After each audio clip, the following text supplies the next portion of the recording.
And Downing Street will have a new tenant tomorrow. Theresa May will replace David Cameron as Prime Minister. May addressed the British people, highlighting one of her top priorities. The need, of course, to negotiate the best deal for Britain in leaving the EU and to forge a new role for ourselves in the world. Brexit means Brexit, and we're going to make a success of it. What will her leadership mean for Britain's path out of the European Union? Let's bring in John Browne, Euro-Pacific Capital Senior Economic Consultant.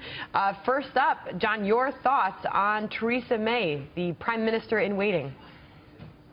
Well, I think she's a very fine person, well-educated, experienced, and a good person. But she's from the Remain camp, and therefore I don't think at all passionate about Brexit. And what you're seeing is a lot of smoke and mirrors. The Tory elite has very successfully got rid of Boris Johnson, Michael Gove, and now Andrea Leadsom, and now who are all pro-Brexit and passionate, and now we have a Remain person in charge of the Brexit negotiations. So what does that new leadership mean? Where do we go from here? What do we see? I think you will see progressively high-flown and high-profile media coverage of great achievements by the British and high-profile concessions by the European Union. But the reality will be quite the reverse. There will be big concessions by Britain and false promises by the European Union, and Great Britain will be recaptured under the guise of a sort of Brexit, which will be all diluted, into the growing, very undemocratic and growing tyranny of the European Union.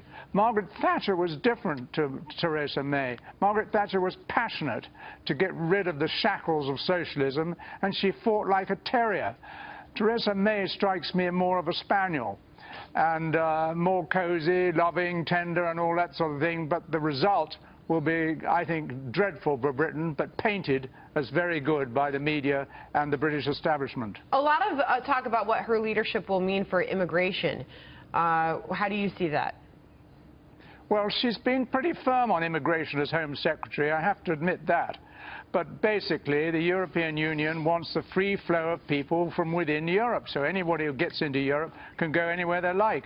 And countries like Britain, Germany and Holland, with very good social security, are the magnets for these people. Already, people are overstretched. Doctors, health services, social security, housing, all this education, all these things are already overstretched. They're going to get much worse, but of course it'll be dressed up. You notice she didn't say stop immigration, as UKIP said, no more, in other words, only a net zero. Someone has to leave for somebody to come in. She says control, very different to stopping.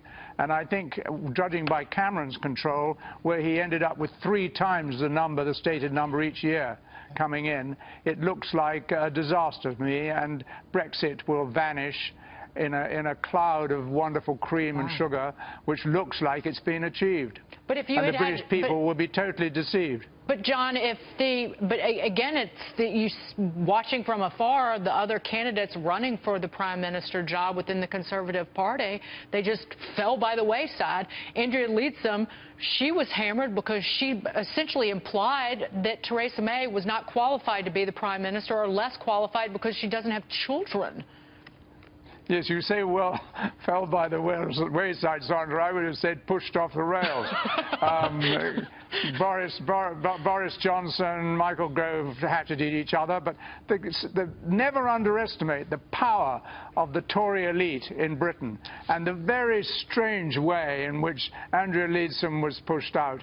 I mean, I think she was offered huge personal threats and, on the other hand, marvelous political trophies to balance her, and suddenly, being in the number 2 slot and very close to being Prime Minister, you would suddenly give in. It doesn't add up. Hey, it adds up to enormous draconian pressure from the elite. John, quickly, the British pound soared after May's rival dropped out of the race. The future of the currency, before we go. I think, as I said, Brexit will be drowned, if not drowned at birth. gradually watered down, and that means that sterling is progressively undervalued. It also means that the euro is progressively undervalued, because the euro will be stronger. They will punish Britain secretly for daring to say they want their freedom back. And many people mistake the euro as an economic currency. It's actually a political currency, depending on political will rather than an economic background. And the political will be re-established, mark my words. All right, John Browne, thank you for joining us this morning, sir. Thank you very much, Sandra. All right, good to have you.